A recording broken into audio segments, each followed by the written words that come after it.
Bonjour à toutes et à tous. Pour la séance d'aujourd'hui, je vous propose, comme prévu, de vous diffuser un enregistrement d'un cours d'une année antérieure qui reprend en partie ce que nous avons vu la semaine précédente et qui prolonge la réflexion sur la question de l'interprétation du texte et de la signification du texte.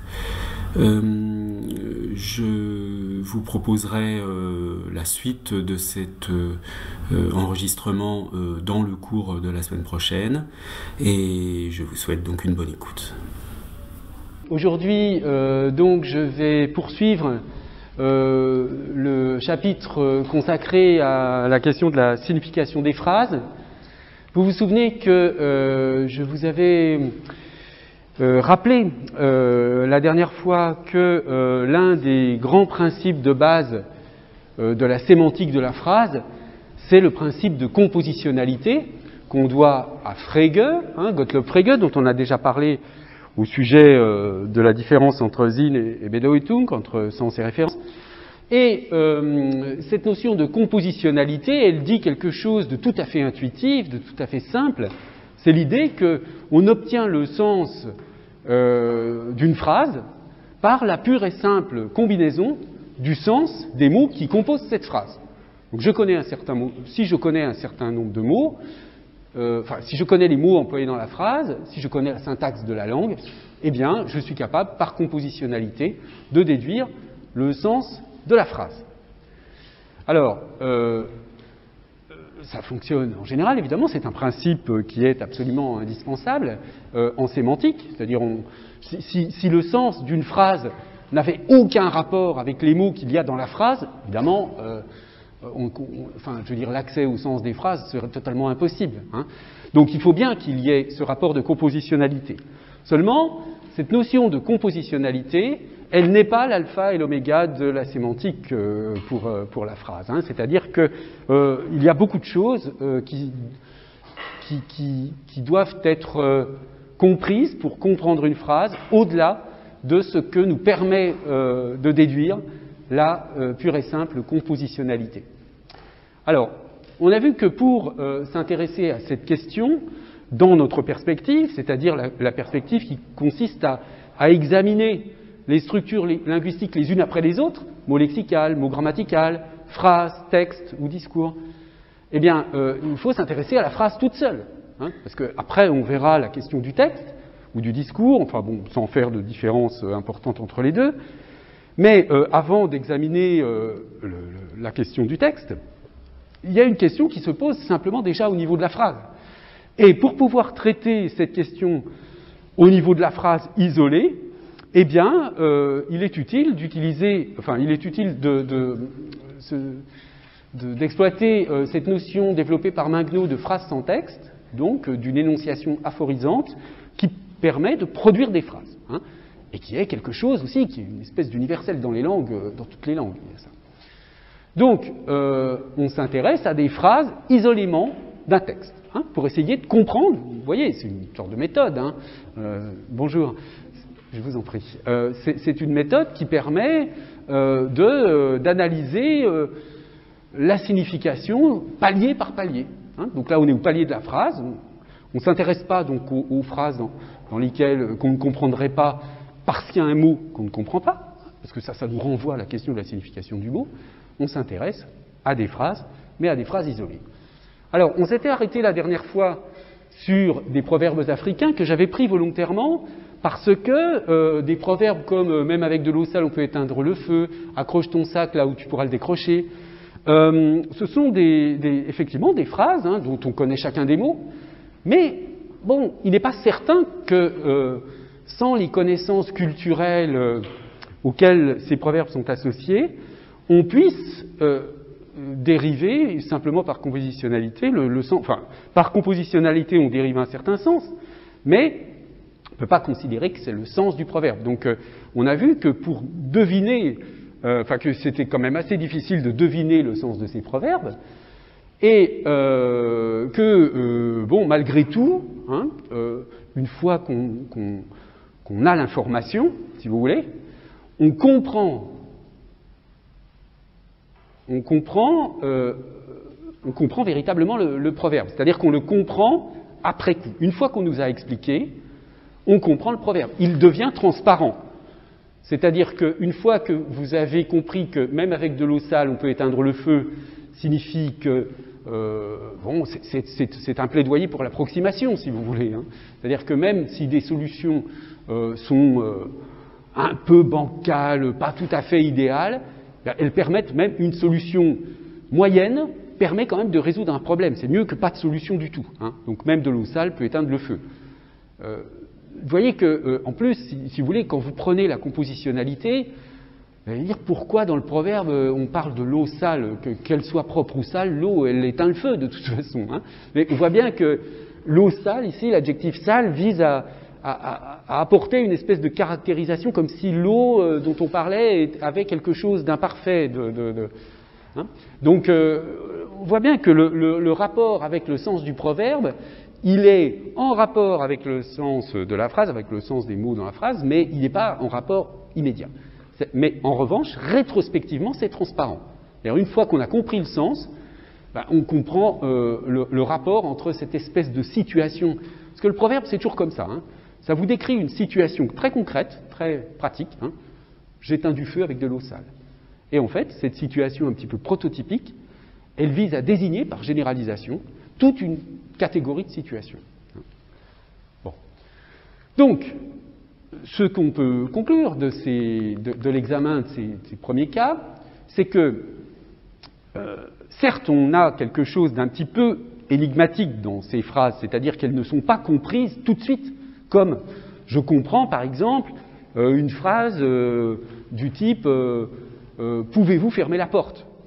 Voilà, par compositionnalité, je comprends la phrase, j'épuise totalement le sens de la phrase. Hein, et je comprends que c'est une demande polie de fermer la porte. Bien.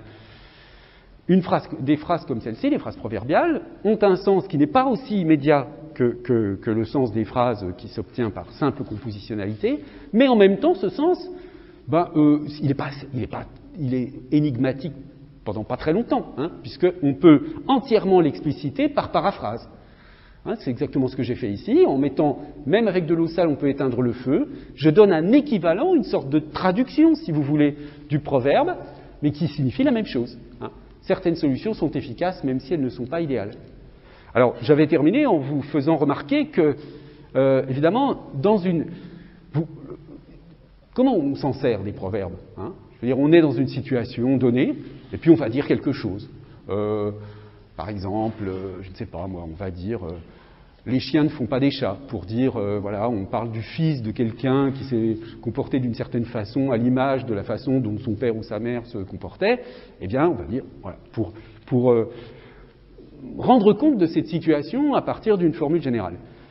Mais évidemment, si vous êtes dans une situation qui correspond au proverbe, même avec de l'eau sale, on peut éteindre le feu, vous serez, à un moment donné, si à un moment donné vous êtes amené à énoncer ce proverbe, on voit bien que l'énonciation proverbiale, elle a une sorte d'avantage par rapport à, si dans la même situation, vous disiez simplement « Ah, certaines solutions sont efficaces, même si elles ne sont pas idéales ». Vous pouvez résumer une situation en disant ça, en disant « Voilà, bon, je sais pas moi... imaginons, vous avez un très mauvais professeur de linguistique, hein, mais bon, il vous apprend quand même 2-3 trucs, d'accord ? Bon, donc c'est pas idéal, mais vous pouvez en parler entre vous, hein, ce professeur de linguistique qui est un peu nul, mais bon, qui quand même vous apprend 2-3 choses, et voilà, l'un de vous peut dire, oui, bon, de toute façon, même avec de l'eau sale, on peut éteindre le feu. Mais ça ne revient pas tout à fait au même que de dire oui, bon, certaines solutions sont efficaces même si elles ne sont pas idéales. On voit bien que dans un cas, il y a une sorte d'énonciation qui est un peu détachée, qui décrit la situation de manière complètement plate. Et puis dans l'autre cas, le proverbe, il a cet avantage de rendre imagé. Hein, il y a quelque chose qui est de l'ordre de l'image dans le proverbe, qui va décrire la situation, mais en ajoutant quelque chose d'un point de vue cognitif, qui est cette dimension métaphorique imagée.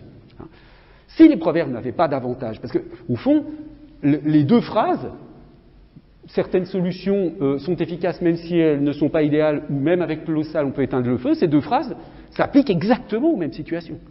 Alors pourquoi il existe des proverbes dans les langues?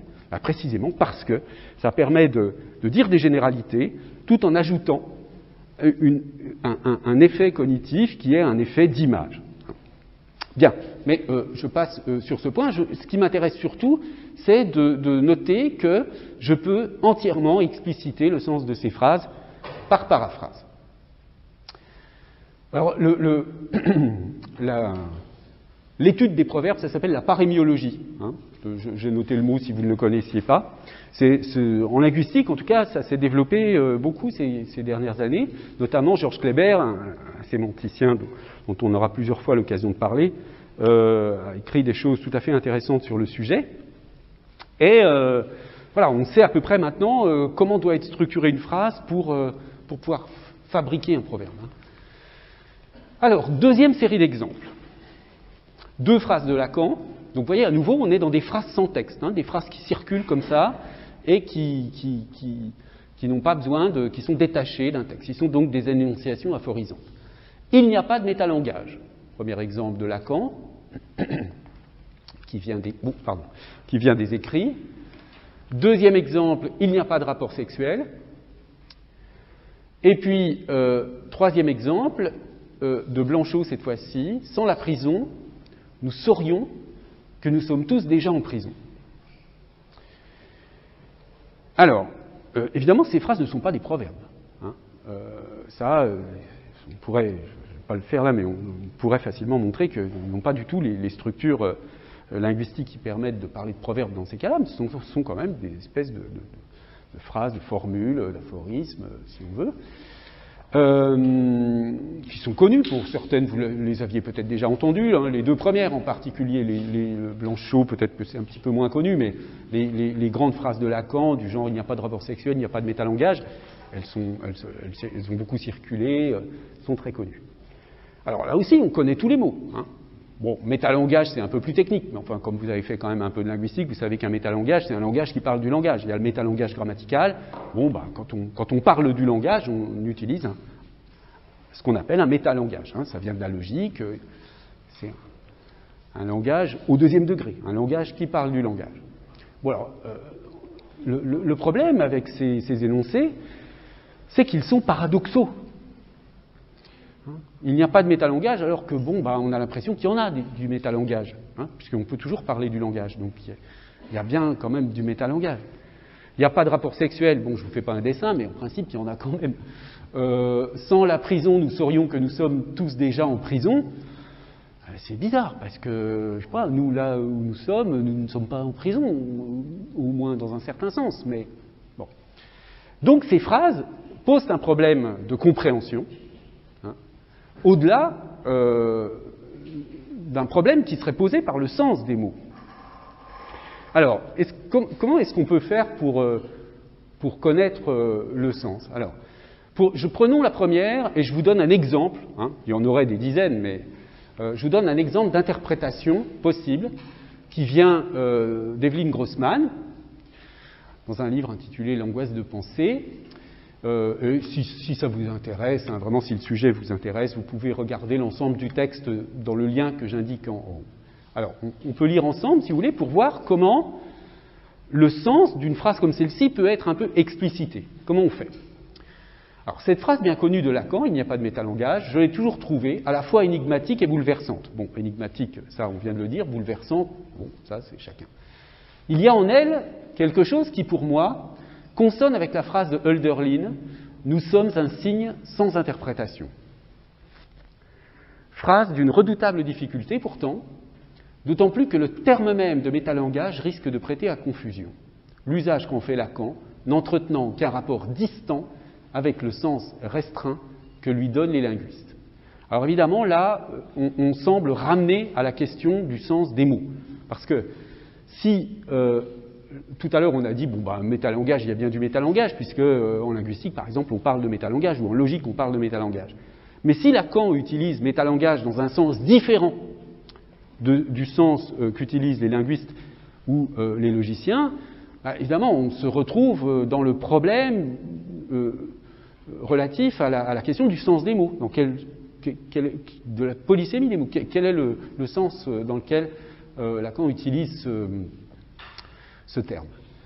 Alors, évidemment, c'est un sens qui sans doute est un peu différent, mais qui n'est pas sans rapport.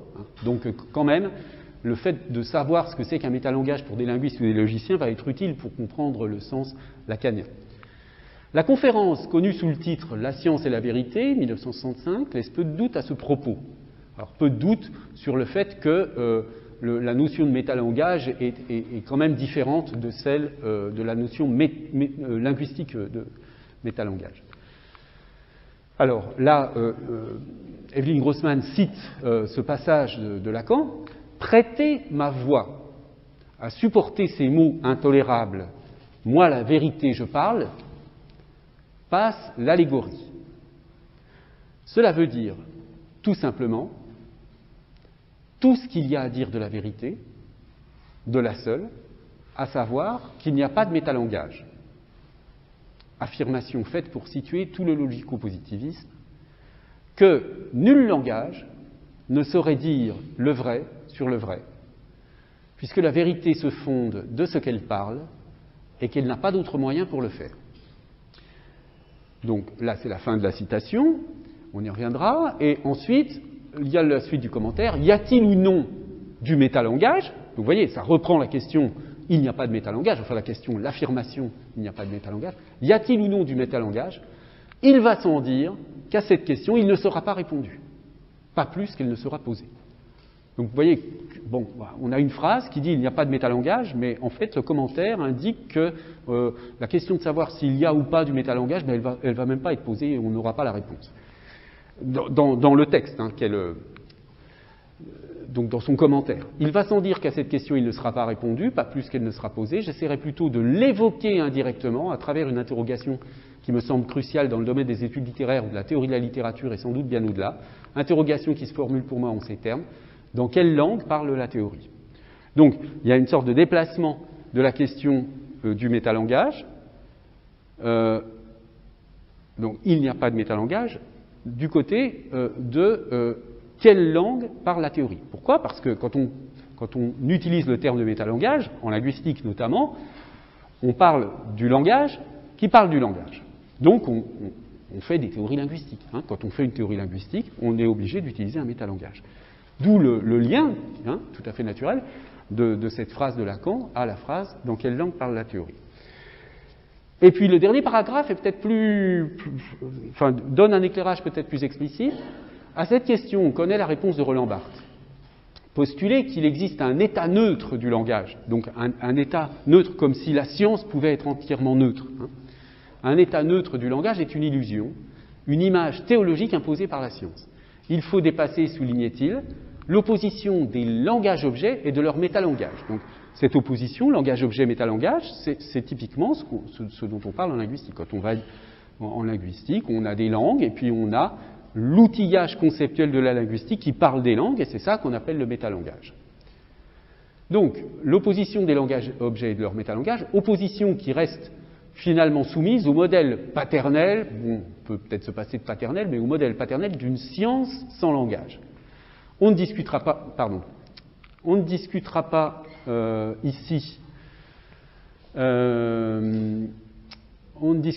du caractère paternel ou non de ce modèle, pas plus qu'on s'interrogera sur cette terreur paternelle que Barthes voit à l'œuvre dans l'injonction de la vérité scientifique qu'on aurait imposée à la théorie du texte, imaginaire d'une époque, on le sait, comme il le savait aussi. L'impossibilité du métalangage, du discours d'un langage sortant de lui pour parler sur lui, est absolue, répéta souvent Derrida, on est toujours pris dans des nœuds que l'on tisse, ou encore, selon la fameuse formule, il n'y a pas de hors-texte. Donc finalement, on arrive à cette idée que la raison pour laquelle il n'y a pas de métalangage, c'est que le langage qui parle du langage, c'est le même langage que le langage du début. C'est-à-dire qu'on ne peut pas se situer en dehors du langage pour parler du langage.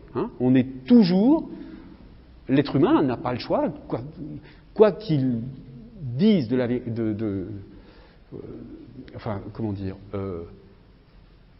à partir du moment où il dit quelque chose, il utilise le langage. Donc, s'il doit parler du langage, il utilise le langage qu'il décrit pour en parler. Donc, autrement dit, il n'y a pas de langage, ça revient à dire il n'y a pas de langage foncièrement, ontologiquement différent.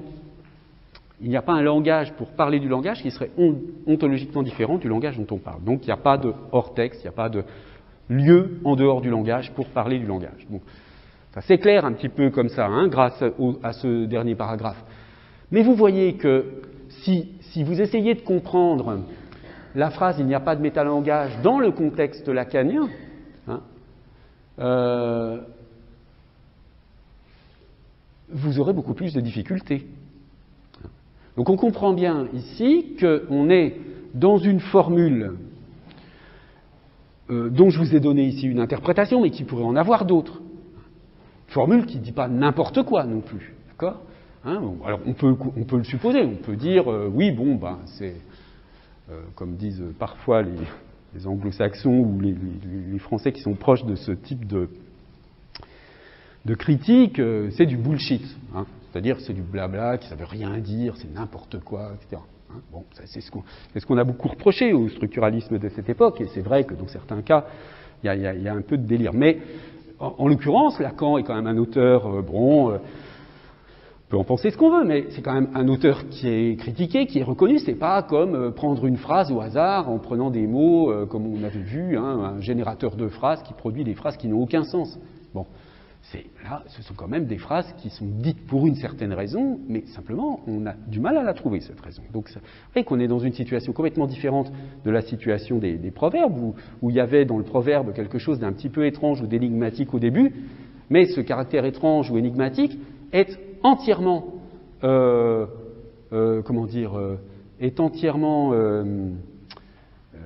élucidé dès qu'on a l'explication. Là, on ne peut pas élucider. Là, on a quelque chose qui doit sans arrêt s'interpréter, qui va être interprété différemment. Bon, et puis c'est la même chose, je serai un petit peu moins long, pour les autres. Alors, il n'y a pas de rapport sexuel. Bon, bah là aussi, c'est évident que c'est une phrase énigmatique parce qu'elle semble dire le contraire de ce que tout le monde sait. Et voici le contexte. Après avoir posé ceci qui a l'avantage de vous frayer ma visée, mon dessin, je repars de ceci qui concerne ce point qui est de l'ordre de cette surprise par où se signale l'effet de rebroussement dont j'ai essayé de définir la jonction de la vérité au savoir et que j'ai énoncé en ces termes, qu'il n'y a pas de rapport sexuel chez l'être parlant. Bon, voilà, ainsi.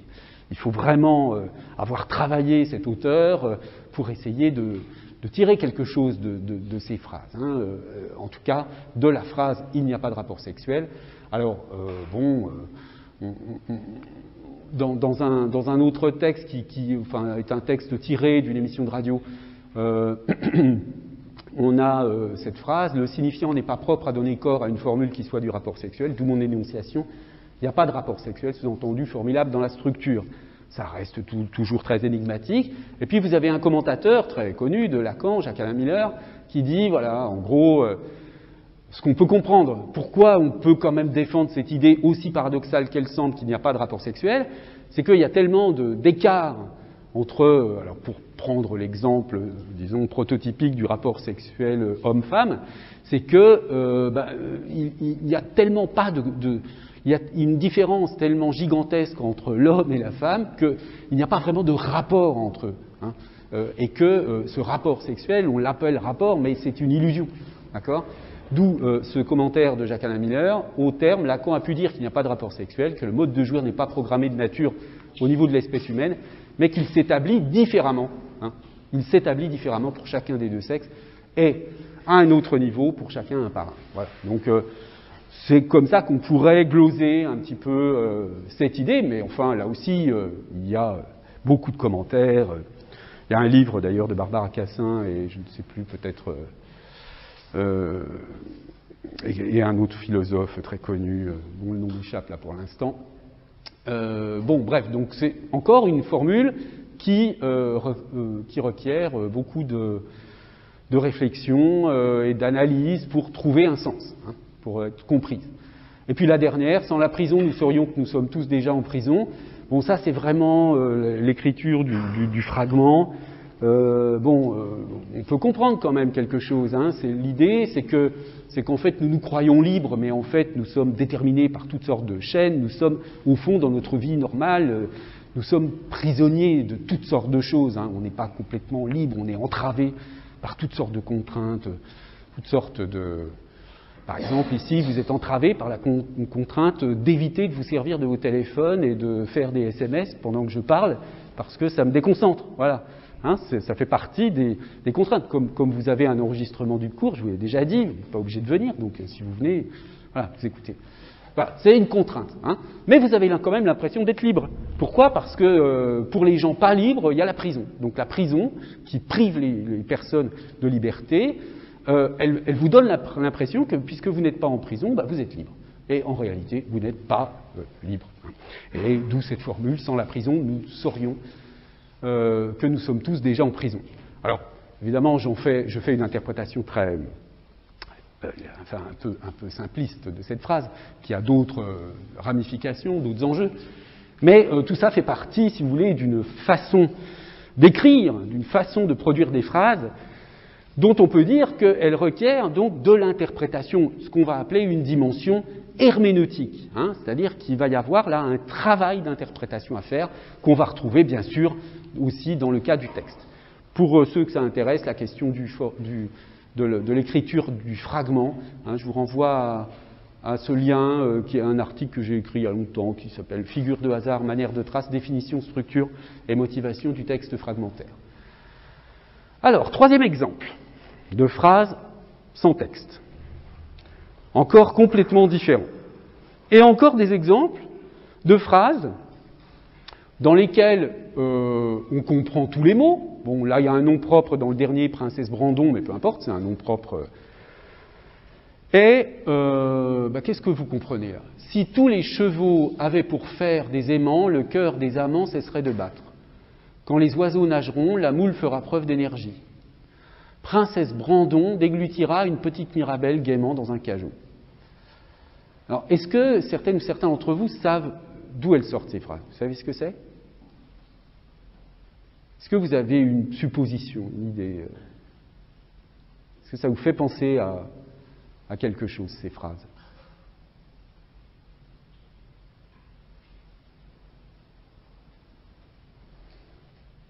Non ?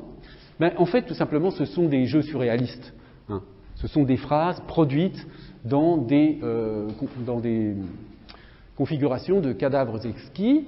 Donc le cadavre exquis, vous savez, c'est une sorte de jeu où on se passe des morceaux de phrases et chacun ajoute.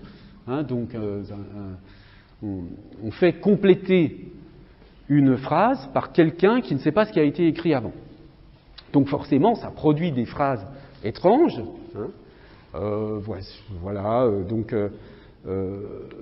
les phrases que je vous ai données, là, si tous les chevaux avaient pour faire des aimants, ça vient d'André Breton, le cœur des amants cesserait de battre, Robert Desnos, quand les oiseaux nageront, Louis Aragon, la moule fera preuve d'énergie, André Breton. Donc le premier écrit quelque chose et le deuxième écrit une suite sans qu'il sache ce qui était écrit précédemment. Bon.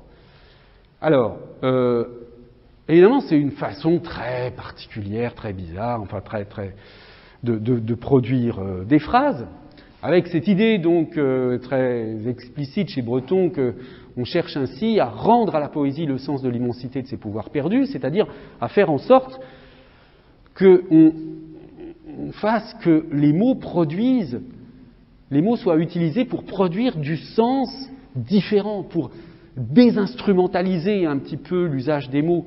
Faire en sorte, et ça c'est une grande question de cette époque et qui va durer aussi par la suite, hein, savoir comment on fait pour arracher les mots à leur sens usuel, conventionnel, pour produire de la poésie. Sortir le langage de son caractère utilitaire, comme le dira Georges Bataille plus tard, hein, aussi. Alors, enfin plus tard, c'est à la même période. Hein. Donc on a encore ici une situation différente avec quelque chose d'énigmatique, mais là, bon, dans une configuration spéciale qui est une production littéraire. Et bon, c'est pas ce qu'on a gardé, si vous voulez. Tout le monde connaît les cadavres exquis, mais il faut reconnaître que les productions peuvent être bon, un peu inspirantes, si l'on veut, mais ce ne sont pas les textes qu'on a retenus, que l'histoire a retenus des auteurs appartenant au courant du surréalisme. Ça reste des choses tout à fait marginales et un peu secondaires. Alors, qu'est-ce qu'on peut conclure de l'ensemble de ces remarques sur la difficulté de comprendre la phrase et donc sur ce qu'est le sens d'une phrase? Bon, on a rappelé en premier lieu que donc il y a d'abord la compositionnalité, hein, et cette compositionnalité, si rien ne l'entrave, eh bien, il n'y aura pas de problème de compréhension. Hein. Donc, dans ce cas-là, si vous voulez, il y a beaucoup de phrases pour lesquelles, à partir du moment où vous comprenez les mots et où vous comprenez la syntaxe, eh bien, vous comprenez la phrase. Mais dans certains cas, la compréhension est bloquée. Alors, soit elle peut être bloquée volontairement. Hein. Alors, on pourrait se poser la question de savoir est-ce que ces phrases ont un sens. Hein. Je veux dire que, par exemple, la phrase « La princesse Brandon déglutira une petite Mirabelle gaiement dans un cajot », est-ce que c'est une phrase qui a un sens? Est-ce qu'on va parler de sens dans ce cas-là? Alors, soit vous êtes dans une perspective frégéenne, et si vous définissez le sens comme la façon, si vous définissez le sens par l'adéquation avec la réalité, hein, donc comment doit être le monde pour que, etc., eh bien, là, vous allez renoncer à la notion de sens. Vous allez dire qu'il n'y a pas de sens. Mais pourtant, il y en a... Enfin, vous voyez, c'est là où on peut discuter sur jusqu'où on étend le concept de sens. Si vous le conservez comme un concept technique de la logique, bon, bah, pas de problème. Tout ce qui sort des clous, tout ce qui sort de la référence n'a pas de sens. Mais évidemment que dès qu'on entre dans un autre type de langage, du type le langage poétique, on ne peut pas se contenter de cela. Ou alors on dit qu'on ne s'intéresse au sens que quand ça ne pose jamais de problème, ce qui est quand même un peu limité. Alors, le sens d'une phrase est souvent lié à celui des phrases qui la précèdent ou celles qui suivent. Bon, ça, évidemment qu'il peut y avoir des facteurs cotextuels ou des inférences, des déductions qui peuvent jouer. Et puis, ce qu'on a vu, c'est que la plupart, donc facteurs cotextuels, inférences, on a vu avec les textes de Lacan, bon, ou même de Blanchot, on comprend quand même un peu quelque chose quand on remet la phrase dans son contexte. Donc c'est la phrase toute seule ne peut pas être comprise, mais le contexte et puis des déductions qu'on va faire, éventuellement liées à l'implicite, hein, oui, donc j'ai mis 2 fois inférence là, ça va être nécessaire pour comprendre le sens de la phrase. On a vu ça avec les proverbes, par exemple. Hein. Donc, comprendre une phrase, c'est comprendre son sens, donc éventuellement littéral et éventuellement métaphorique, mais aussi les intentions de celui qui l'énonce. Hein. Ça, c'est quand même important. Et cette analyse des intentions, des inférences, va donner lieu à partir... à tout le courant pragmatique anglo-saxon qui va se développer jusqu'à la théorie de la pertinence, dont je vous parlerai plus tard. Alors bon, on a vu justement avec les exemples de Lacan, Lacan, Blanchot, que l'interprétation de certaines phrases est complexe et de toute façon elle est presque non close. Hein. On ne peut pas l'arrêter vraiment à un moment donné, donc ça pose le problème qu'on a dit herméneutique. Mais ce qui se déduit de tout cela, c'est que les problèmes de compréhension, les situations dans lesquelles on a un problème de compréhension avec les phrases, sont évidemment des situations complètement différentes des situations dans lesquelles on a un problème avec des mots lexicaux ou des mots grammaticaux. On a vu, par exemple, pour les mots lexicaux, on va aller chercher le mot dans le dictionnaire. Ah oui, mais là, vous allez chercher quoi dans le dictionnaire, hein? Vous connaissez tous les mots. Donc, on voit bien que ce qui va être mis en jeu pour la compréhension de la phrase ressortit à des capacités, à des opérations qui sont complètement différentes de ce dont on a besoin pour comprendre les mots, lexicaux en particulier, parce qu'on a vu que dans le cas des mots grammaticaux, le problème il est complètement différent là aussi. Donc comprendre les phrases, c'est encore autre chose que de comprendre des mots grammaticaux ou des mots lexicaux. Le sens, finalement, n'a pas la même teneur. Je veux dire, quand on parle du sens d'une phrase, c'est presque comme si on ne parlait pas du tout de la même chose que quand on parle du sens d'un mot. Donc, voilà. Alors, on peut aussi jouer sur le fait, est-ce qu'il y a une signature ou pas de signature? Donc, signature, c'est-à-dire, est-ce qu'il y a vraiment un auteur explicite, hein? Donc, on a vu que dans les différents cas de non-compréhension, vous avez des phrases qui sont produites avec une intention qui n'anticipe pas une interprétation spécifique, hein, donc c'était le cas des jeux surréalistes, mais bon, il y a d'autres situations éventuelles dont je ne vous ai pas parlé ici pour aller à l'essentiel. Ensuite, vous avez des phrases sans auteur et qui sont produites avec une intention qui présume une signification disponible, une signification déjà sédimentée. C'est le cas des proverbes. Donc là, vous n'avez pas de signature et vous avez un émetteur générique. Hein, on dit dans telle ou telle culture. Et puis ensuite, vous avez les phrases avec auteur. Hein, donc il y a un auteur de la phrase et qui produit une phrase susceptible d'interprétations diverses. Et alors, ce qu'on a vu, c'était le cas où il y a une densité sémantique ou une sorte de conflit, des conflits sémantiques qui requièrent un travail d'interprétation, une attitude critique, un travail herméneutique.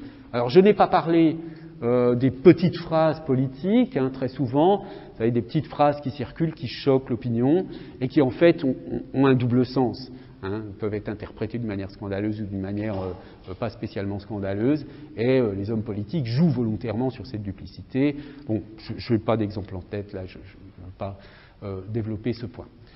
Alors, donc, il nous reste maintenant à nous interroger sur la question de la signification des textes ou des discours. Oui, pardon, vous aviez des questions, allez-y, je vous en prie.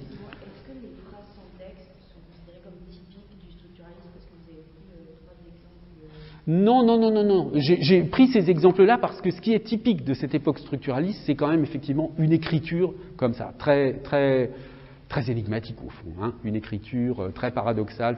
Et ça, c'est vrai qu'en France en particulier, il y a eu quand même un moment où on a beaucoup écrit de cette façon. Beaucoup moins maintenant, hein, c'est sûr. Donc c'est pour ça que j'ai pris ces exemples, mais on pourrait trouver d'autres choses un peu du même ordre. C'est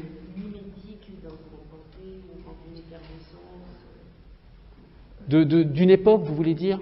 Ouais. Oui, sans doute.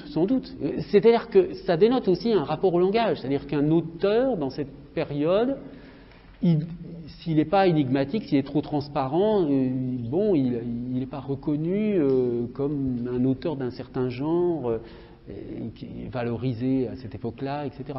Aujourd'hui, hein, quelqu'un écrirait d'une manière énigmatique comme ça, on ne serait pas du tout fasciné. On dirait, il dit n'importe quoi. On est dans une époque, quand même, il faut voir, complètement différente hein, de cette époque où des gens comme Blanchot, Lacan, etc., enfin, c'est quelque chose qui s'est terminé, quoi. C'est difficile à dire, hein, mais dans les années 80, ça commence vraiment à se terminer. Cette période où on pouvait être fasciné par l'obscurité du sens. Aujourd'hui, on est dans une période qui a une telle injonction de transparence que des gens qui ne sont pas clairs, qui ne sont pas... voilà,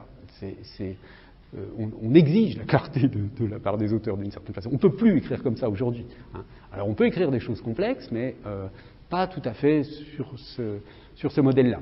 Mais voilà, ces exemples-là sont assez prototypiques, si vous voulez, caractéristiques de ce qu'on peut produire comme phrase en texte un peu étrange.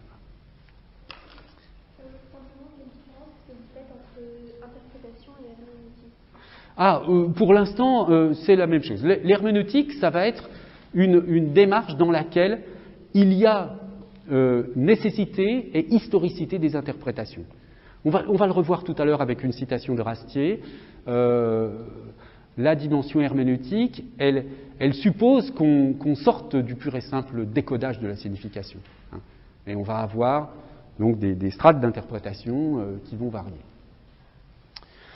Alors, on va retrouver un peu le même genre de problème. Là, je reconnais que prendre les phrases isolées, ce cas des phrases isolées, je le fais parce que c'est en quelque sorte requis par la méthode que j'ai suivie. Mais ça amène à se concentrer sur des situations peut-être un peu artificielles. Et au fond, ce qui nous intéresse surtout, c'est la question de la signification des textes. Alors, pour la question de la signification des textes, bon, ben, vous avez le même problème que pour la question de la signification des phrases. Vous avez des textes qui sont difficilement compréhensibles, tout simplement parce que les mots utilisés sont difficilement compréhensibles. Et c'est pour cette raison, donc là, vous voyez, c'est un texte un texte technique qui concerne l'art dentaire, et vous avez des possibilités de traduction, c'est un pur et simple du langage technique. C'est-à-dire ostéo-intégration, ça signifie cicatrisation, etc. Donc vous pouvez dire exactement la même chose avec un langage non technique et avec un langage technique.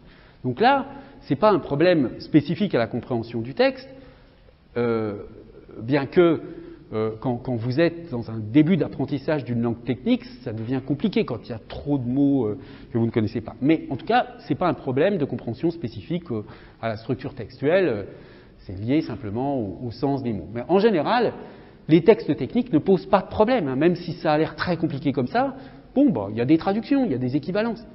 Mais la syntaxe des phrases, l'enchaînement, si vous voulez, même si vous ne comprenez pas ce que ça signifie quand on lit la phrase, pour obtenir l'ostéo-intégration de l'implant en dépit des contraintes exercées durant la cicatrisation osseuse, donc là vous comprenez, même si vous ne savez pas, c'est pour obtenir quelque chose malgré autre chose, il faut réduire l'intensité des forces et les moments exercés sur les implants. Bon, ben voilà, ça a l'air technique comme ça, mais quand vous utilisez la traduction, c'est assez facile. En général, les textes techniques ne posent pas de problème de compréhension, c'est de la compositionnalité, c'est juste le sens des mots qui varie. Alors là, on retrouve, si vous voulez, les situations qu'on a vues avec les phrases sans texte, avec ici une citation de Blanchot, nouveau dans l'écriture du désastre, un très très beau livre d'ailleurs. L'écriture fragmentaire serait le risque même. Elle ne renvoie pas à une théorie, elle ne donne pas lieu à une pratique qui serait définie par l'interruption. Interrompue, elle se poursuit. S'interrogeant, elle ne s'arroge pas la question mais la suspend sans la maintenir en non-réponse. Si elle prétend n'avoir son temps que lorsque le tout, au moins idéalement, se serait accompli, c'est donc que ce temps n'est jamais sûr. Absence de temps en un sens non privatif, antérieur à tout passé présent, comme postérieur à toute possibilité d'une présence à venir. Donc là, on voit bien que c'est très compliqué à comprendre, c'est difficile, mais c'est assez facile de voir pourquoi c'est énigmatique, pourquoi c'est compliqué. Tout simplement parce que c'est une écriture complètement paradoxale. L'écriture fragmentaire serait le risque même, d'accord. Elle ne renvoie pas à une théorie, elle ne donne pas lieu à une pratique. Donc c'est ni une théorie ni une pratique. Donc bon, déjà, on a une difficulté. Et ce n'est pas une pratique qui serait définie par l'interruption. Pourquoi l'interruption? Parce que les fragments, ce sont des petites phrases, groupes de phrases interrompus par des blancs, et il y a des fragments les uns après les autres. Bon, donc, ce n'est pas une théorie, et ce n'est pas une pratique définie par l'interruption. Interrompue, elle se poursuit. Donc, à la fois, ça s'interrompt, mais ça se poursuit. Donc, vous voyez, c'est totalement, enfin, je veux dire, on dit A et non A en même temps. Mais en même temps, on comprend pourquoi. Parce que dans une écriture fragmentaire, vous avez des fragments qui sont isolés, mais le tout fait sens. Donc, ça se continue. Il y a quand même une poursuite. S'interrogeant, elle ne s'arroge pas la question, mais la suspend en non-réponse. Donc vous voyez, on continue, il y a une interrogation, mais l'interrogation est suspendue, il n'y a pas de réponse. Enfin, bref, on pourrait continuer comme ça. On a ici, on sent que Blanchot veut définir l'écriture fragmentaire qu'il met d'ailleurs en pratique, parce que l'écriture du désastre, c'est un livre écrit en fragments. Il essaie de définir l'écriture fragmentaire d'une manière, complexe, quoi, disons. Alors, un autre exemple, plus plus limpide, un peu plus limpide peut-être, c'est cette citation de Merleau-Ponty dans laquelle Merleau-Ponty essaie de définir le concept de chair. Donc c'est un concept qui est créé dans la philosophie de cette époque, à partir, enfin qui est créé, qui est l'équivalent du concept husserlien de Leib, par opposition à Körper, donc le corps. Donc Merleau-Ponty essaie de définir ce concept de chair dont il dit que, pas ici mais ailleurs, que ce concept de chair n'a de nom dans aucune philosophie. Donc c'est un concept qui correspond à quelque chose qu'on ne connaît pas du tout. Donc là, c'est la réalité désignée par ce concept, elle est construite par le concept lui-même, d'où la difficulté de le définir. Hein. Alors que l'écriture fragmentaire, on sait ce que c'est que l'écriture fragmentaire, on la voit, enfin on sait, on peut avoir des hésitations entre les maximes, les fragments, etc., de classement, mais c'est assez facilement, enfin je veux dire, ça correspond à quelque chose du point de vue référentiel, alors que la chair, c'est un concept qui doit être entièrement défini. Donc voilà comment il le définit. On comprend alors pourquoi, à la fois, nous voyons les choses en elles-mêmes, en leur lieu, où elles sont, selon leur être, qui est bien plus que leur être perçu, et à la fois, nous sommes éloignés d'elles, de toute l'épaisseur du regard et du corps. C'est que cette distance n'est pas le contraire de cette proximité. Elle est profondément accordée avec elle, elle en est synonyme. C'est que l'épaisseur de chair entre le voyant et la chose est constitutive de sa visibilité à elle, comme de sa corporéité à lui. Ce n'est pas un obstacle entre lui et elle, c'est leur moyen de communication. C'est pour la même raison que je suis au cœur du visible et que j'en suis loin. Cette raison est qu'il est épais et par là naturellement destiné à être vu par un corps. Donc, vous voyez, bon, là aussi, c'est un très beau texte, c'est un texte posthume, hein, mais qui est écrit d'une façon, alors évidemment moins spectaculairement énigmatique que les précédentes, mais là, on a la volonté de faire comprendre quelque chose de nouveau. Hein. Qu'est-ce que c'est que la chair ? Donc, inévitablement, Merleau-Ponty a recours là aussi à des systèmes d'opposition. Il creuse par la négation ce que ça n'est pas. On comprend pourquoi on voit les choses en elles-mêmes en leur lieu, où elles sont, selon leur être, plus éloignées que leur être perçu, et à la fois, nous sommes éloignés d'elles de toute l'épaisseur du regard et du corps. C'est que cette distance n'est pas le contraire de cette proximité. Donc il y a une espèce de distance qui est comme une proximité. Et que, du coup, il arrive à cette idée que la chair a une épaisseur et que c'est cela qui permet le visible. Bon, c'est toute une réflexion, là, ce serait beaucoup trop compliqué d'entrer dans le détail. Mais c'est si vous voulez, c'est une analyse devenue assez classique du corps, avec cette idée que le corps voit, mais il est vu lui aussi. Hein, et la personne qui voit est une personne qui appartient au monde. Il n'y a pas une espèce de séparation comme ça. Donc il y a cette épaisseur de chair qui permet le visible. Mais bon, ce serait trop long et trop compliqué d'entrer dans le détail, puis de toute façon ce serait hors sujet. Je vous le donne simplement comme un autre exemple, mais qui me semble d'une nature quand même différente de cette écriture plus poétique, disons, de Blanchot, parce que là on est dans le cadre de l'écriture philosophique et on est dans la tentative d'explicitation d'un concept. Bon, troisième genre d'exemple, rapidement, la poésie. Comment est-ce qu'on interprète les textes littéraires, poétiques, etc. On ne va pas dire qu'on va les interpréter, on va considérer leurs référents. Il y a ici des choses multiples à dire sur n'importe quel texte. Alors, je repris ce texte parce que je l'avais donné précédemment comme exemple pour Léo Tontimorou-Ménos, et puis aussi parce que, vous voyez, j'ai trouvé ce commentaire d'Alain Vaillant dans une revue tout à fait sérieuse, Les Études littéraires, 2009, Pensée à la littérature par la presse, et voici ce qu'il interprète, lui, voici ce qu'il comprend dans le poème de Baudelaire. Dans ces ultimes semaines qui précèdent la sortie des Fleurs du Mal, et c'est pour se moquer une dernière fois des bien-pensants que Baudelaire commet la pire de ses impertinences journalistiques, Toujours est-il que dans l'artiste du 10 mai 1857, qui rend un hommage ému à deux disparitions du monde littéraire, Delphine de Girardin et Alfred de Musset, le poète parvient à placer un groupe de 3 poèmes sulfureux et scandaleux. Le premier, Léonto Timorouménos, soit l'homme qui se châtie lui-même, est une transfiguration poétique de la masturbation. Bon, vous voyez, vous pouvez relire la chose, ça vient pas à l'esprit forcément comme ça, immédiatement. Hein. Mais il y a une justification, vous pourrez lire l'article si ça vous intéresse. Voilà, hein, on devine à peu près ici, hein, mon désir gonflé d'espérance sur tes pleurs salées nagera, okay. Mais je vous donne cet exemple pour vous dire, voilà, comprendre un texte, ça peut être jusqu'à comprendre des choses que personne n'a vues précédemment. Alors un autre exemple, là aussi, très majeur dans ce type de problématique, hein, c'est Mallarmé, qui est connu pour être un poète particulièrement hermétique, difficile à comprendre. Bon, vous voyez, ce poème, le Pitre châtié, Dieu, là, qu'avec ma simple ivresse de renaître, autre que l'histrion qui du geste évoquait comme plume la suie ignoble des quinquets, j'ai troué dans le mur de toile une fenêtre, etc., etc. Bon, comment on fait pour comprendre un texte de Mallarmé ? On peut le lire plusieurs fois, mais ça suppose évidemment de comprendre à quel type de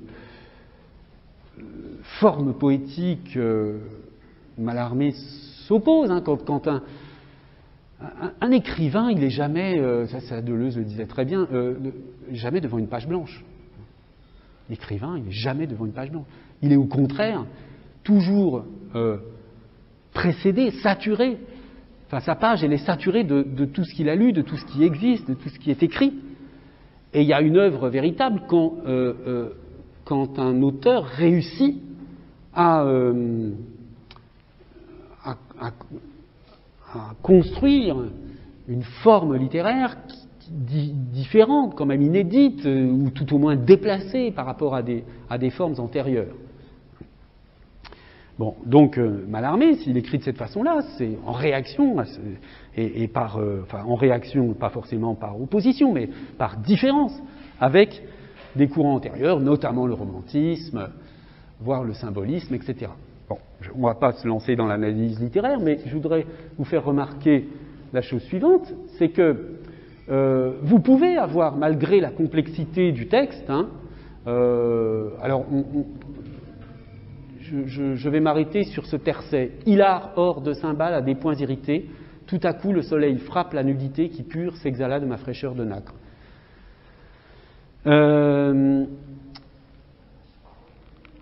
Voici ce qu'en dit Bénichou, hein, Paul Bénichou, qui a écrit un livre déjà ancien, mais toujours intéressant sur Mallarmé. Le vers 9, métaphore de l'action du soleil. Donc le vers 9, c'est celui-ci. Hein, Hilar hors de cymbales à des points irrités. Métaphore de l'action du soleil, ne peut être compris alors que le soleil n'a pas encore été évoqué. Vous voyez là, il analyse la difficulté de compréhension. Grammaticalement, ce vers, par le mot hors, est en effet une apposition anticipée au soleil. L'apposition anticipée, tournure extrêmement fréquente en poésie, ne fait pas généralement difficulté quand le mot en apposition et celui dont il dépend sont mis rapidement en relation de sens. Hein, alors que là, ce n'est pas le cas.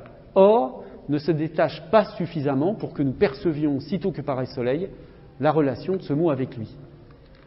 Donc, hilar hors de cymbales à des points irrités, tout à coup, le soleil frappe la nudité. Donc, il faut l'avoir lu plusieurs fois pour se rendre compte que hilar hors de cymbales à des points irrités, c'est une formulation métaphorique pour désigner le soleil. L'obscurité qui règne dans le reste du même vers 9 nous embarrasse trop pour que nous puissions saisir d'emblée cette relation. Que le soleil puisse être vu comme un or, cela va de soi, mais cet or-soleil a ici 5 qualifications métaphoriques rares.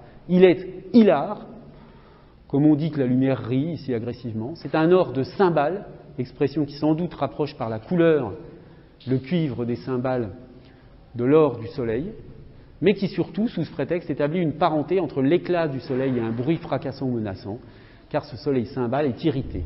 Une telle condensation de matière métaphorique demande évidemment, pour être comprise, plus d'une lecture.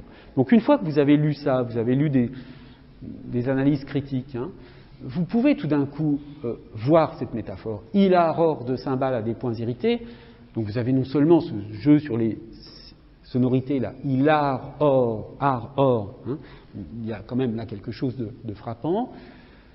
La cymbale qui par la couleur, mais aussi par la forme, hein, évoque le soleil, mais le soleil avec une espèce de conversion dans le sens de l'ouïe de ce que produit la lumière du soleil du point de vue de la vue. Il y a une espèce d'équivalent, ce bruit de cymbale, qui serait l'équivalent d'un soleil éclatant. Mais quand on dit éclatant, on parle aussi d'un son éclatant, etc., etc. Enfin bref. Donc, il aurore de cymbales à des points irrités. Tout à coup, le soleil frappe la nudité qui pure s'exhala de ma fraîcheur de nacre.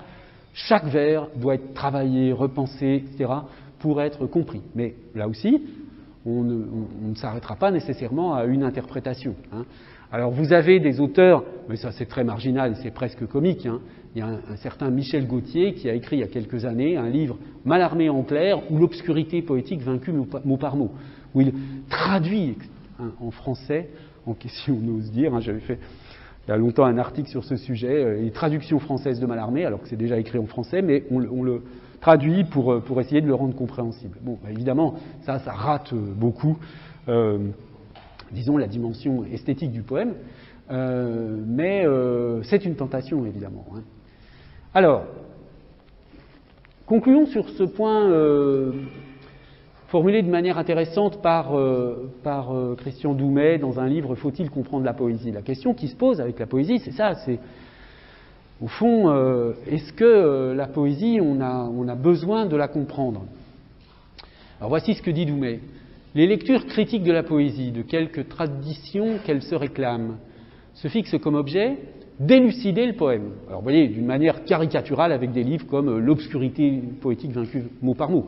Et chez Bénichou, vous avez quand même des tentatives d'explicitation, donc des tentatives d'élucidation. Donc, les lectures critiques se fixent comme objet d'élucider le poème. En quoi elles ne procèdent pas autrement qu'avec la prose. Dans tous les cas, le texte est appréhendé comme une réserve de sens qu'il importe de libérer, de mettre en lumière, hein, c'est le sens étymologique de élucider, et en ordre. Il y a pourtant loin de nos pratiques de lecture prosaïque à celles que nous inspire le poème. Ici, une incertitude majeure quant au statut du sens nous interdit de prétendre tout bonnement à comprendre. C'est d'autre chose qu'il s'agit, en quoi réside d'ailleurs, nous le savons bien, la jouissance particulière de l'expérience poétique.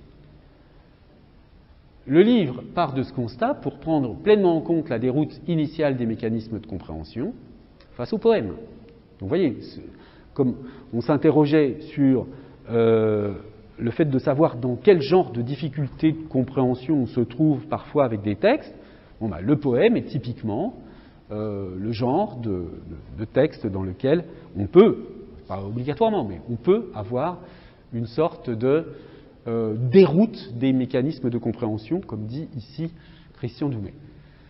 Pour tenter de penser, et alors c'est ça qui est intéressant, hein, retenez cette formule, la part de langue irréductible au sens.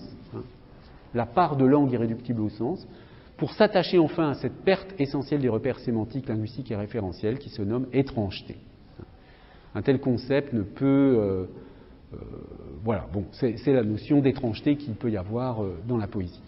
Donc là, Doumet parle de texte, de part de langue irréductible au sens, mais au sens pris, disons, comme un concept technique de l'analyse linguistique. On voit que ici, ce qui est en jeu, c'est une émotion esthétique, hein, la jouissance particulière de l'expérience poétique, c'est que dans un texte, on comprend, on ne comprend pas, peu importe, c'est pas un texte poétique, mais il produit un effet sur nous.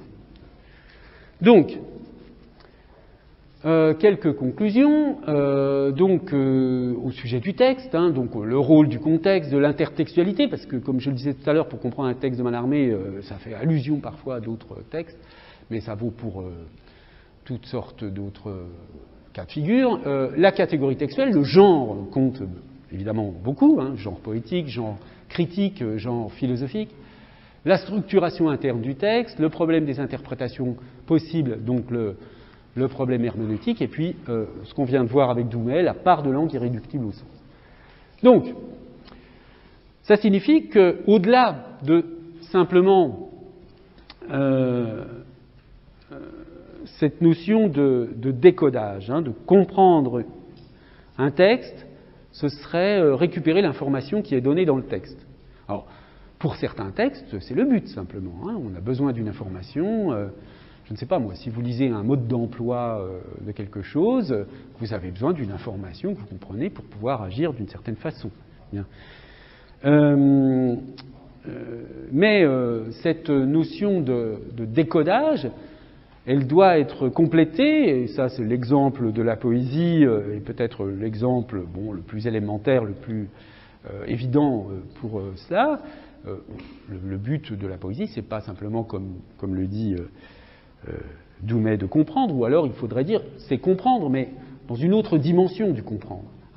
Et cette autre dimension du comprendre, je l'avais annoncé dès le premier cours, c'est cette dimension empathique. C'est-à-dire qu'il y a quelque chose qui est de l'ordre de l'émotion dans la compréhension. Comprendre, c'est aussi comprendre d'un point de vue émotionnel, pas simplement du point de vue du décodage. Mais il y a encore une troisième façon de comprendre cette notion de compréhension, enfin de rendre compte des cas de difficulté de compréhension du texte. Et c'est ce qu'on a vu notamment avec le texte de Merleau-Ponty qui essaie d'expliquer ce qu'est le concept de chair qui n'a de nom dans aucune philosophie. C'est la notion de comprendre un sens nouveau.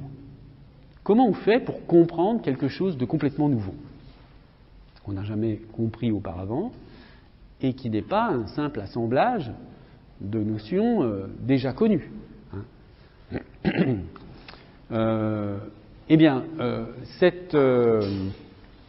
Cette question, elle a été appréhendée aussi bien par Merleau-Ponty que par Ricoeur sous le terme d'innovation sémantique, et on va voir ça donc avec ces deux auteurs, Merleau-Ponty et Ricoeur, qui se sont interrogés d'une manière un peu précise sur cette différence entre un texte qui produit un sens nouveau puis un texte qui ne produit pas de sens nouveau. Donc nous allons faire, comme à chaque fois, une pause de 5-10 minutes et puis je reprends sur l'innovation sémantique juste après. Bien, alors, poursuivons donc avec cette question de l'innovation sémantique, donc chez Ricoeur et Merleau-Ponty. Je commence par Merleau-Ponty, donc, avec l'opposition entre parole parlante et parole parlée, qui est une opposition assez utile, commode, et on verra qui peut être améliorée. Alors, ce que Merleau-Ponty appelle la parole parlée, c'est le pur et simple décodage. C'est ce qu'on a nommé jusqu'à présent à partir de cette notion de décodage, un rapport sans équivoque des significations dérivées avec les significations primitives. Ça, c'est une façon de décrire la compositionnalité. Les significations dérivées, c'est-à-dire de la phrase complète, à partir des significations primitives, c'est-à-dire des mots. Et puis ensuite, les significations primitives des phrases et les significations dérivées des textes entiers. Donc, une sorte de...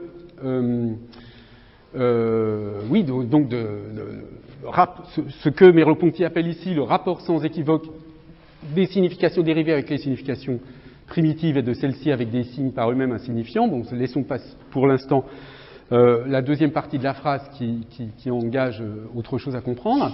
C'est ce rapport sans équivoque, c'est la compositionnalité. Alors, voici ce qui se passe dans la parole parlée, donc qui est le simple code décodage. Je code et je décode. Je dis quelque chose en le codant et celui qui m'entend le décode. Par exemple, je dis est-ce que tu peux fermer la porte? Et l'autre comprend et va fermer la porte. C'est ça la parole parlée. Alors, comment elle fonctionne? Dans ce cas-là, donc on parle de l'expression. La seule vertu mais décisive de l'expression est de remplacer les allusions confuses que chacune de nos pensées fait à toutes les autres par des actes de signification dont nous soyons vraiment responsables. Parce que l'exacte portée nous en est connue. Donc quand je dis est-ce que tu peux fermer la porte, je maîtrise complètement ce que je veux dire, je maîtrise la portée de cette signification. À la différence de ce que je dis si je dis il n'y a pas de rapport sexuel, par exemple. Parce que l'exacte portée nous en est connue, de récupérer pour nous la vie de notre pensée et la valeur expressive de l'algorithme est tout entière suspendue au rapport sans équivoque de significations dérivées avec les significations primitives et de celles-ci avec des signes par eux-mêmes insignifiants où la pensée ne trouve que ce qu'elle y a mis. Alors, vous voyez qu'on reprend là cette notion de compositionnalité est ajoutée cette idée qu'il y a des signes insignifiants. Qu'est-ce que ça veut dire? Alors ça, il faut préciser un peu. Dans ce cas-là, dans le cas de la parole parlée, je poursuis donc, je lis cette nouvelle citation de Merleau-Ponty qui va nous expliquer, à partir de laquelle on va comprendre pourquoi il parle de signes sans signification. Il n'y a pas de vertu de la parole, dans la parole parlée, aucun pouvoir caché en elle. Elle est pur signe pour une pure signification. Ça, c'est vraiment la formule du codage. Je code une signification avec quelque chose, peu importe.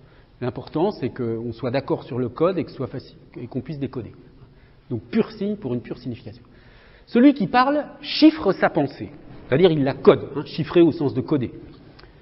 Celui qui parle chiffre sa pensée. Il la remplace par un arrangement sonore ou visible, donc par des mots, un arrangement sonore, c'est-à-dire des mots qu'on peut entendre, ou visible, des mots qu'on peut lire, qui n'est rien d'autre que son dans l'air ou patte de mouche sur un papier. La pensée se sait et se suffit. Donc on dit simplement, on pense quelque chose et en gros, le fait de le dire ou de l'écrire n'est qu'une matérialisation de quelque chose qui est pensé précédemment. Donc l'expression, dans ce cas, la pensée se notifie au dehors par un message qui ne la porte pas et qui la désigne. Donc la pensée, elle est à l'intérieur, mais elle est juste codée par quelque chose qui lui est extérieur. Donc, qui la désigne seulement sans équivoque à une autre pensée qui est capable de lire le message parce qu'elle attache par l'effet de l'usage des conventions humaines ou d'une institution divine, bon, laissons l'institution divine, la même signification au même signe. Qu'est-ce que ça veut dire? C'est que, en fait, pour pouvoir communiquer quelque chose, si vous codez, il faut que celui à qui vous parlez puisse décoder. Donc vous avez une signification dans votre esprit. Bon, évidemment, c'est une situation très très idéalisée. Vous avez une signification dans votre esprit, vous la codez avec un signe quelconque que vous extériorisez. Bon, comment on peut comprendre, comment on peut accéder à cette pensée? La personne qui accède, il faut qu'elle ait le lien entre le code que vous avez trouvé et la pensée. Donc ça veut bien dire que la pensée, il faut qu'elle l'ait, cette personne, il faut qu'elle l'ait en elle-même, la pensée, et pour qu'elle puisse se mettre d'accord avec vous sur le fait qu'on la code d'une certaine façon, cette pensée. Donc, vous avez une pensée, vous la codez, et l'autre personne, elle voit le code, et elle accède à la pensée, mais la pensée qu'elle avait déjà. Il faut que la personne, elle possède déjà cette pensée. C'est pour cette raison que Merleau-Ponty écrit ensuite, en tout cas, nous ne trouvons jamais dans les paroles des autres que ce que nous y mettons nous-mêmes. La communication est une apparence, elle ne nous apprend rien de vraiment neuf. Puisque, en effet, dans cette forme de l'expression, dans la parole parlée, donc, au fond, comprendre, c'est juste accéder à des pensées qu'on a déjà, à des idées qu'on a déjà, mais simplement l'interlocuteur, il nous pointe certaines pensées. Il nous dit, bon, tu as toutes sortes de pensées dans ton esprit, ben je parle, je pointe sur cette pensée que tu as déjà dans ton esprit. Et en fait, communiquer, c'est juste se penser en même temps à quelque chose que chacun sait déjà. D'accord? Donc ça ne nous apprend rien. Il n'y a pas ici d'innovation sémantique. Dernière citation. Après tout, je comprends ce qu'on me dit parce que je sais par avance le sens des mots qu'on m'adresse. Et enfin, je ne comprends que ce que je savais déjà. Je ne me pose d'autres problèmes que ceux que je veux résoudre. Deux sujets pensants, fermés sur la signification, entre eux des messages qui circulent, mais qui ne portent rien. Pourquoi les messages ne portent rien? Parce que ce sont de simples codages. mais qui ne portent rien et sont seulement occasion pour chacun de faire attention à ce qu'il savait déjà. C'est ce que je vous disais tout à l'heure, c'est on pointe une idée, on dit à l'autre, pointe cette idée que tu as dans ton esprit. Finalement, quand l'un parle et que l'autre écoute, des pensées qui se reproduisent l'une l'autre, mais à leur insu et sans jamais s'affronter. Oui, comme le dit Paulan, donc ça, Paulan dans un beau livre dont le titre est Les fleurs de Tarbes. Passons. Cette théorie commune du langage aurait pour conséquence que tout se passa à la fin entre eux, comme s'il n'y avait pas eu langage. Pourquoi comme s'il n'y avait pas eu langage? Parce qu'en fait, ce qui compte dans cette histoire, c'est que chacun a ses pensées. Et que, en fait, cette espèce de codage des pensées, cette espèce de codage des pensées qui permet de pointer telle ou telle pensée chez l'interlocuteur, eh bien, ce codage, il n'a pas d'intérêt par lui-même. On communique d'une pensée à l'autre sans que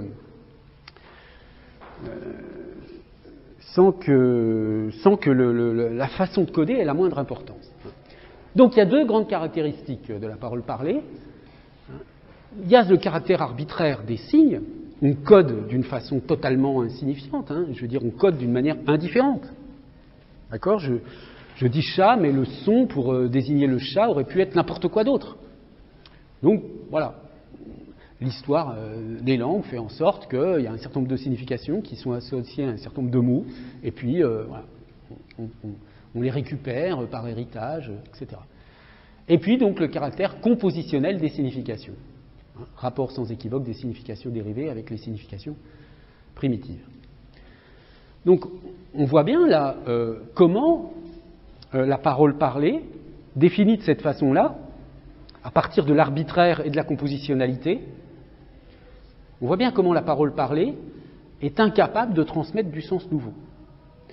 Alors, cette parole parlée, même si elle est incapable de transmettre du sens nouveau, il faut bien voir à l'esprit qu'elle fait presque le quotidien de notre expérience linguistique. Quand on parle la plupart du temps avec des gens, avec ses proches, etc., on parle pour dire des banalités, des choses que chacun sait déjà.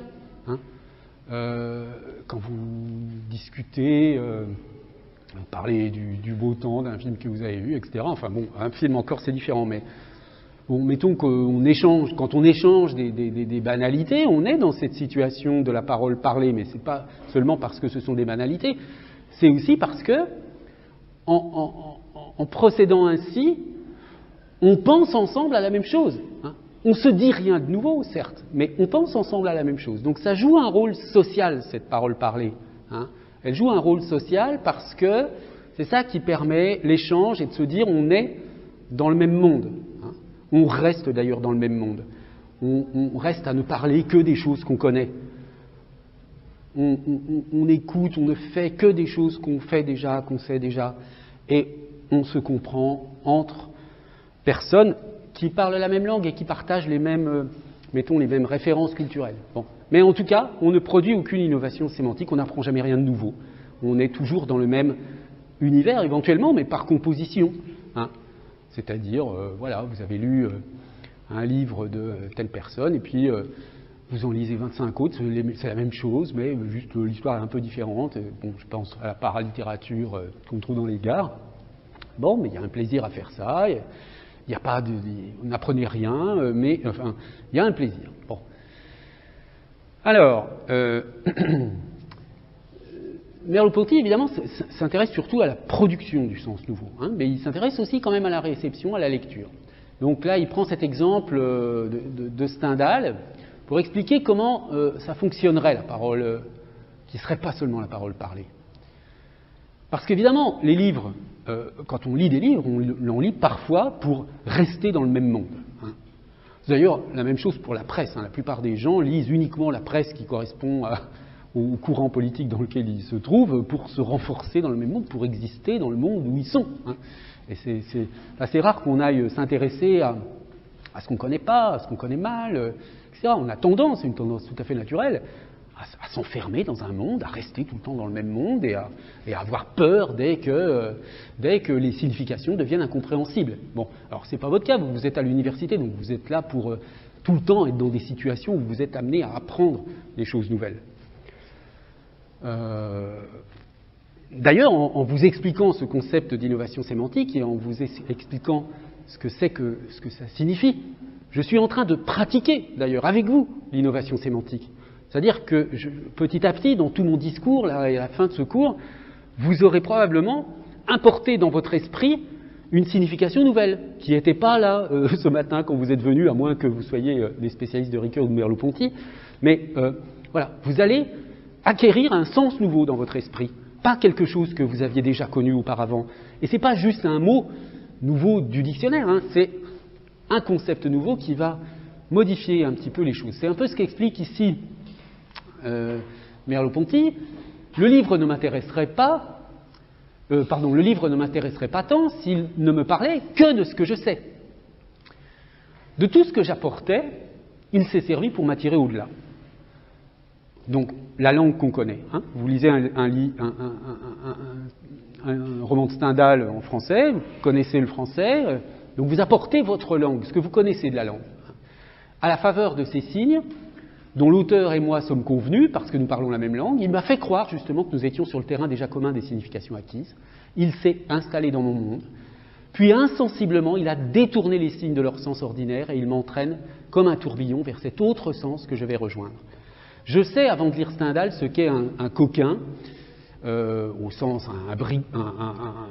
une crapule, quoi. Et je peux donc comprendre ce qu'il veut dire quand il écrit que le fiscal Rassi est un coquin. Mais quand le fiscal Rassi commence à vivre, donc dans le roman, ce n'est plus lui qui est un coquin, c'est le coquin qui est un fiscal Rassi. Donc ce que nous dit ici Merleau-Ponty, c'est qu'un personnage de roman, quand il est marquant, quand il est original, bien fait, il devient une espèce de type qui fait que le sens du mot que vous possédiez déjà, vous savez ce que c'est qu'une crapule, un coquin, un escroc, tout ce que vous voulez.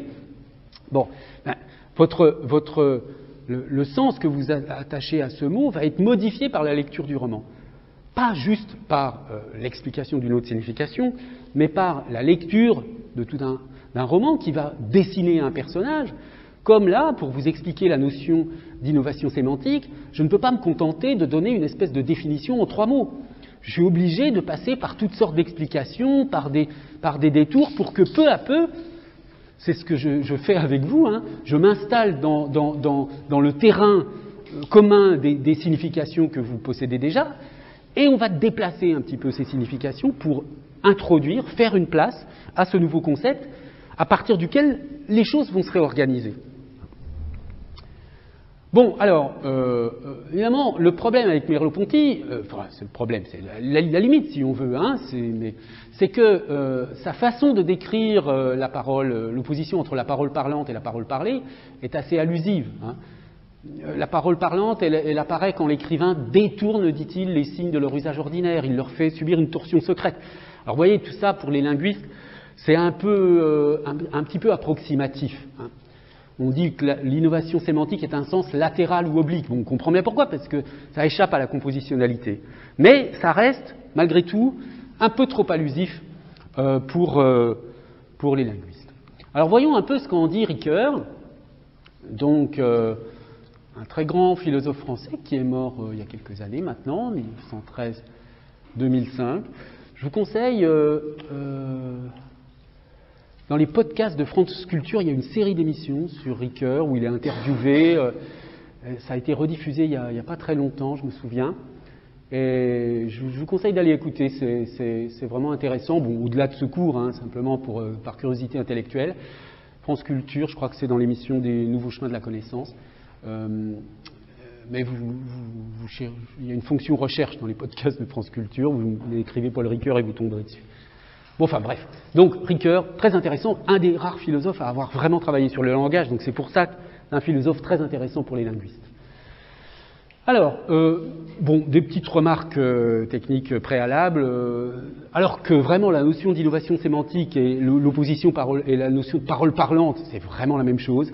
Curieusement, Ricoeur ne se réfère pas tellement à Merleau-Ponty, alors que c'est plutôt un philosophe qui a tendance à citer ses sources, à les commenter, etc. Bon, curieusement, là, il n'y a pas tellement de référence à Merleau-Ponty au sujet de l'innovation sémantique. Et cette notion d'innovation sémantique, elle est utilisée par Ricoeur dans deux livres très importants. La métaphore vive de 1975 et Temps et récit 83, donc un livre en plusieurs volumes. Et donc, on va la trouver à la fois dans le champ du récit et dans le champ de la métaphore. Alors voici ce qu'il écrit dans l'introduction, dans le tout début de Temps et récit. Bien que la métaphore relève traditionnellement de la théorie des tropes ou figures de discours, et le récit de la théorie des genres littéraires, les effets de sens produits par l'une et par l'autre relèvent du même phénomène central d'innovation sémantique. Dans les deux cas, celle-ci ne se produit qu'au niveau du discours. Bon, alors ça c'est un point, si vous voulez, technique sur lequel on n'aura pas besoin de tellement insister, mais c'est assez évident pour nous aujourd'hui, mais à l'époque ça n'était pas forcément, c'est vraiment au niveau du discours que se produit ce phénomène. Et voici comment il décrit à la fois le rôle de l'innovation sémantique dans la métaphore et celui dans le récit. Donc d'abord avec la métaphore. Avec la métaphore, l'innovation consiste dans la production d'une nouvelle pertinence sémantique par le moyen d'une attribution impertinente. Alors, ce qu'on appelle attribution impertinente, c'est parce que très souvent la métaphore elle a la structure X et Y. Par exemple, l'exemple que Ricoeur commente 10 000 fois dans ce livre, c'est Achille est un lion, pour dire Achille est courageux. Donc vous avez bien une structure attributive. Mais Achille, c'est un être humain, c'est pas un lion. Donc c'est pour cette raison qu'on parle d'attribution impertinente. Dans la métaphore, il y a toujours quelque chose de bizarre de ce genre-là. Une étrangeté, une impertinence. Il y a un auteur italien, un linguiste italien, Michele Prandi, qui parle de conflit conceptuel. C'est une notion intéressante pour expliquer cela. Donc il y a un conflit conceptuel à un moment donné, ou tout au moins une impertinence sémantique, une attribution impertinente. Et la métaphore reste vive aussi longtemps que nous percevons, à travers la nouvelle pertinence sémantique, et en quelque sorte dans son épaisseur, la résistance des mots dans leur emploi usuel, et donc aussi leur incompatibilité au niveau d'une interprétation littérale de la phrase. Le déplacement de sens que les mots subissent dans l'énoncé métaphorique, et à quoi la rhétorique ancienne réduisait la métaphore, n'est pas le tout de la métaphore, il est seulement un moyen au service du procès qui se situe au niveau de la phrase entière, et a pour fonction de sauver la nouvelle pertinence de la prédication bizarre menacée par l'incongruité littérale de l'attribution. Bon, tout ça est une façon un petit peu technique de dire qu'on a, en effet, avec la métaphore, on est obligé, on a quelque chose qui sort évidemment de la compositionnalité au sens restreint du terme, puisque pour comprendre Achille est un lion, c'est pas comme si vous aviez un lion dans un cirque ou je ne sais quoi qui s'appelle Achille. Là, vous dites Achille est un lion, oui, c'est le nom du lion, d'accord. Mais quand vous parlez de Achille, être humain, et que vous dites que c'est un lion pour dire qu'il est courageux, bon, il y a une sorte de déplacement, vous êtes obligé de faire des sortes de déductions pour résoudre ce conflit conceptuel, cette impertinence sémantique, et c'est là que ça va produire du sens nouveau. Alors, évidemment, dire être un lion, alors après, ça je ne vais pas avoir le temps de tellement le développer, mais il y a des métaphores comme Achille est un lion, comme dire que quelqu'un serait un lion pour dire qu'il est courageux, qui sont des métaphores complètement éculées, qui n'ont rien de très nouveau, mais elles l'ont été à un moment donné, nouvelles, et simplement après il y a des métaphores plus ou moins sédimentées, plus ou moins stabilisées. Alors voici maintenant ce qu'il dit au sujet du récit, qui nous intéresse peut-être un peu moins, mais enfin je vous le signale quand même. Avec le récit, l'innovation sémantique consiste dans l'invention d'une intrigue. Cette fois-ci, c'est plus une nouvelle pertinence sémantique, c'est l'invention d'une intrigue qui est une œuvre de synthèse. Par la vertu de l'intrigue, des buts, des causes, des hasards sont rassemblés sous l'unité temporelle d'une action totale et complète. C'est cette synthèse de l'hétérogène qui rapproche le récit de la métaphore. Dans les deux cas, du nouveau, du non encore dit, de l'inédit surgit dans le langage. Ici, la métaphore vive, c'est-à-dire une nouvelle congruence dans la prédication, et là, une intrigue feinte, c'est-à-dire une nouvelle congruence dans l'agencement des incidents. Des incidents. Donc dans le récit, il y a aussi ça, c'est-à-dire que là, c'est vraiment au plan, si on veut, du scénario, c'est-à-dire que un récit, c'est toutes sortes de choses qui se produisent, donc des buts, des causes, des hasards, etc. Et vous avez des récits qui sont stéréotypé, vous savez d'avance comment ça va se passer, il y a les gentils, les méchants, il y a une opposition, enfin bref, vous avez le schéma narratif qui vous explique tout ça. Et puis, il y a une véritable invention, une innovation sémantique, lorsqu'il y a un agencement différent des agencements habituels. Alors, donc, ces deux notions de parole parlante et d'innovation sémantique, elles visent à nous expliquer pourquoi et comment, par quels moyens, on peut apprendre quelque chose de nouveau, et pas simplement combiner des informations déjà acquises. Je veux dire que, par exemple, si vous lisez dans la presse qu'il y a eu des inondations à Marseille, bon, c'est une information nouvelle, mais ce n'est pas un sens nouveau. Parce que vous savez que Marseille est une ville, vous savez que y a je sais pas, des rivières, la mer, je ne sais quoi, qui peuvent provoquer des inondations, et puis il se trouve que cette possibilité, qui en pensée ne pose aucun problème, vous avez toujours eu la possibilité de penser il y a des inondations à Marseille, ça n'est pas une pensée nouvelle. Par contre, simplement, au moment où ça se produit, on vous dit, tiens, cette pensée potentielle que tu as, tu peux l'avoir là, ça se produit. Bon, donc il y a une espèce de référence à quelque chose de réel à partir d'une pensée déjà acquise. Donc ça, c'est quelque chose c'est juste une information nouvelle. Hein.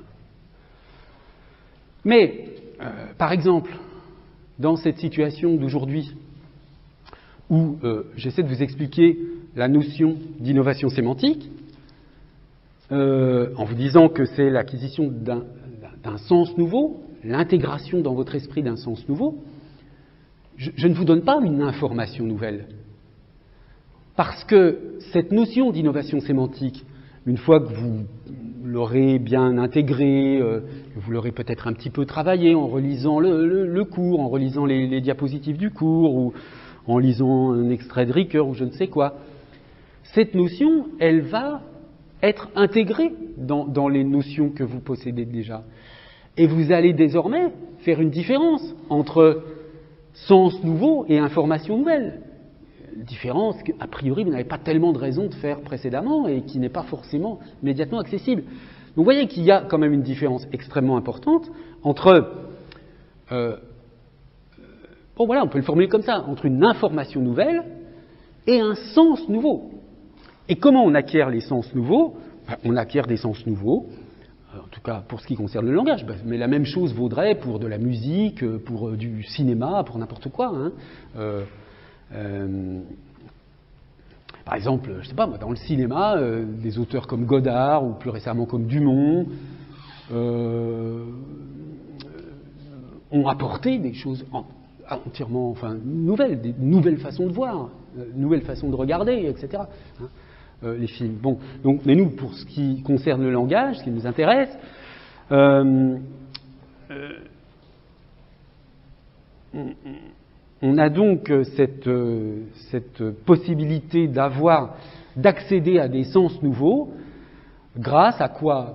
Grâce, on l'a vu, à la poésie, par exemple, qui va provoquer, grâce aux métaphores, etc., par exemple, hein, mais il y a toutes sortes d'autres procédés de l'innovation sémantique, les mots vont prendre une saveur nouvelle, les associations entre les mots vont être perçues différemment, vous allez voir certaines choses différemment. La philosophie, les sciences comme la linguistique, etc., tout cela vous enseigne des sens nouveaux, hein, qui vous modifient. Parce qu'à partir du moment où vous avez un concept nouveau dans votre esprit, il y a un réarrangement de l'ensemble de vos concepts qui se produit. Ce n'est pas juste un truc qui s'ajoute, hein. Ça modifie un peu tout. C'est un peu ce que disait Merleau-Ponty à propos du fiscal Rassi, c'est-à-dire la notion d'escroc, de coquin, pour utiliser le terme que Merleau-Ponty utilise, prend une tournure différente. Du coup, entre l'escroc, le petit malin, le salaud absolu, etc., il y a des relations qui vont être différentes, hein, et qui vont se constituer peu à peu. Alors, voici ce qu'on peut conclure donc au sujet de cette réflexion sur le texte. Donc, comprendre un texte, ça peut être simplement le décoder. On décode une information sur le monde, c'est ce qui se fait quand on lit la presse, par exemple. Hein. Donc là, ça décrit des situations, et puis par référence, on sait quel est l'état du monde pour que la phrase ou le texte soit vrai. Hein. Ça repose entièrement sur une conception, mettons, frégéenne du sens. En percevoir l'intention globale, éventuellement émotionnelle ou esthétique, sans nécessairement avoir une idée précise de la signification, c'est ce qui va se produire lorsque, dans le cas prototypique de la poésie, hein, on n'a pas forcément épuisé la signification, mais on perçoit quelque chose sur un plan émotionnel ou esthétique.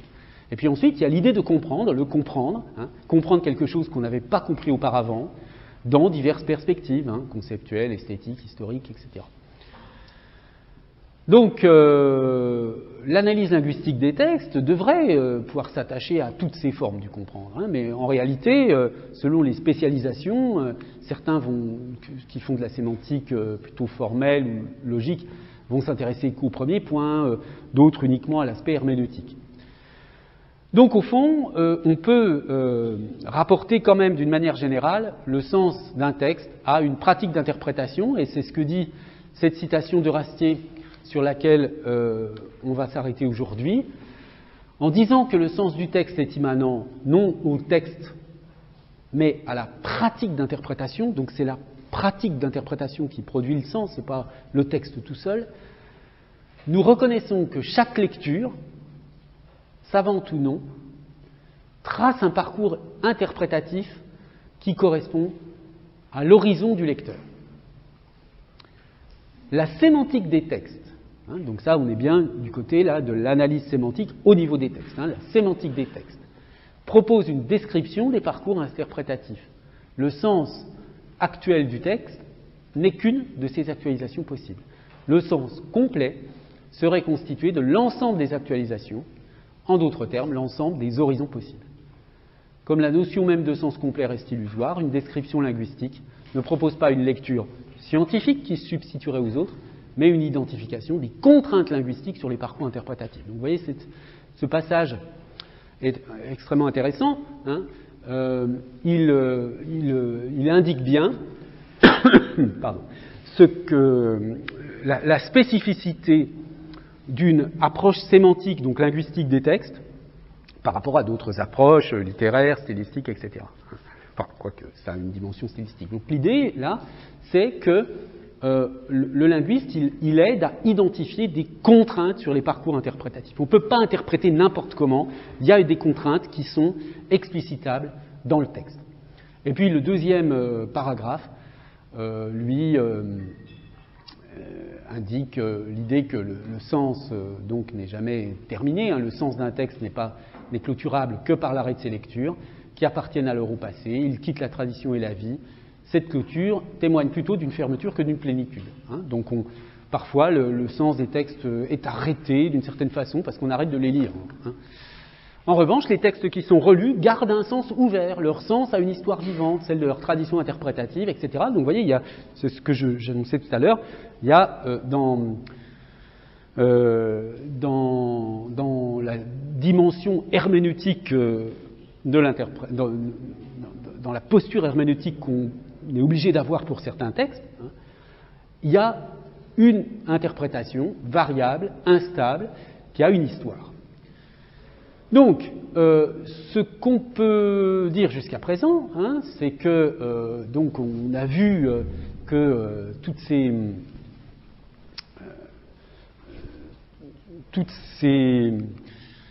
ces niveaux de l'analyse sémantique, niveau des mots des lexicaux, des mots grammaticaux, des phrases, des textes, on arrive finalement, et ça va être confirmé par le dernier point que j'examinerai en début de cours la semaine prochaine, on commence à bien voir que, en effet, l'étude du sens, selon le plan dans lequel je me situe, elle est complètement différente. On ne parle pas de la même chose. Le mot sens n'a pas tout à fait le même sens. Quand on parle du sens d'un mot, d'un texte, d'une phrase, etc., etc. Voilà, donc je reprendrai à partir de là la semaine prochaine, et s'il n'y a pas de questions, eh bien, je vous remercie de votre attention, et je vous dis à la semaine prochaine.